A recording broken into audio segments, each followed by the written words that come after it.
We're here to try and find some of the stories behind the headlines about how this ongoing crisis is affecting the lives of ordinary Greek people. I tweeted the fact that I was coming on this trip 2-3 days ago, and the response has been really overwhelming. Tweeted suggestions from people of places to go and people I have to speak to and organisations that I have to visit.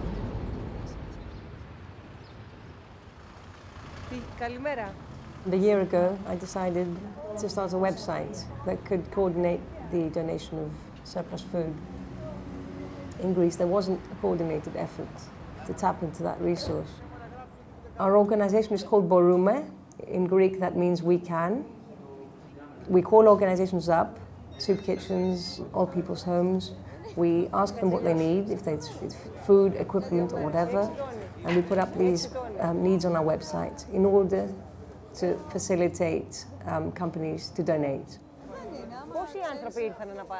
We're in the main Athens soup kitchen, which feeds between 1,250 and 1,400 people a day. It gives them a meal every day, a hot meal, and it also supports nearly 1,000 families, giving them sort of essential ingredients like rice and potatoes and bread. There's a storeroom completely full of food that individual people have come and given. We've got grocery stores donating fresh fruit and vegetables, 25 hotels in Athens. They're donating 50 meals a week. Companies have been calling, and it's been non-stop. The best way to do it is just do it, set it up and see how it works. In a way, your job will be done when you're not needed. Exactly.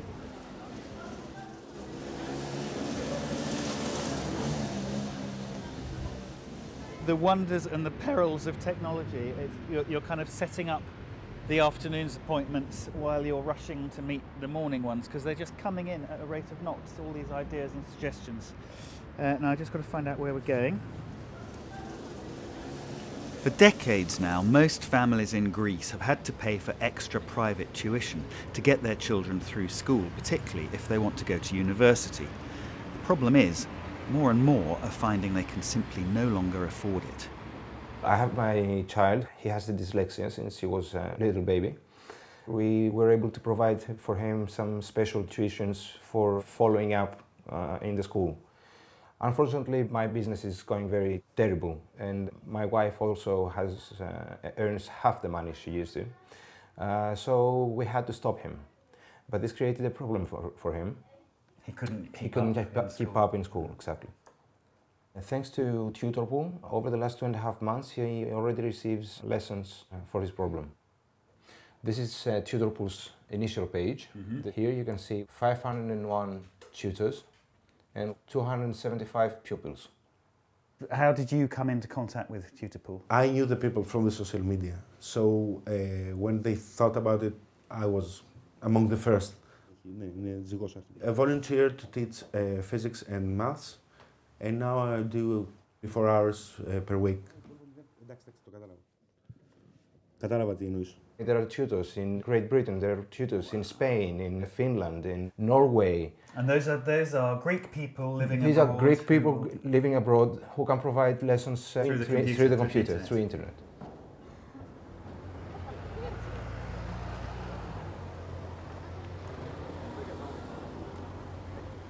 We're going to a town called Volos, where I've been told 800 people are now members of a scheme called Thames, an alternative local currency that lets them exchange all kinds of goods and services without actually using euros.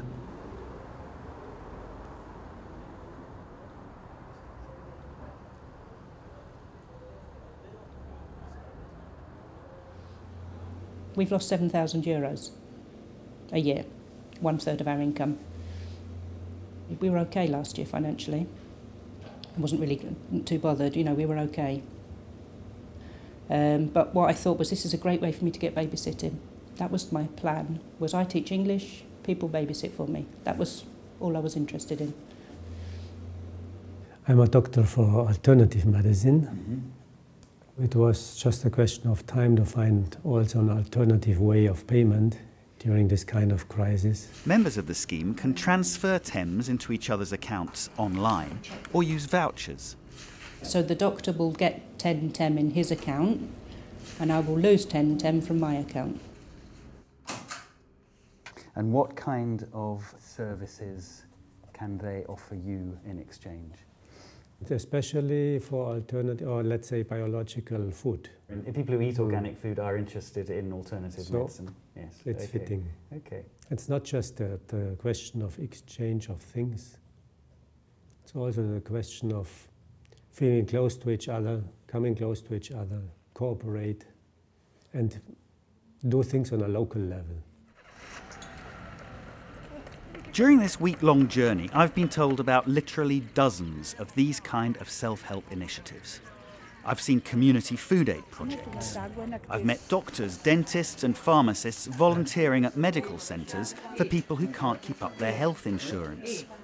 I've been to a community web radio station. And there's even a theatre in Thessaloniki that's selling tickets not for money but for food that it will then distribute to the hungry. But one thing is really taking off around the country: the potato movement. When salaries are getting so low and the prices are still remaining high, these movements like Professor Kamenides is organizing is very, very important and are excellent. The consumer pays directly to the producer. They pay almost 30% of the price of the retail price. 1/3. Yeah, it is very. So it's 2/3 cheaper. That's right. How much did you buy? Five big bags? Yes. 100 kilos? And that'll feed your family and friends and neighbours and... Yes, of course, for a long time. For the producer, it's good news because he gets money straight away. That is the most important.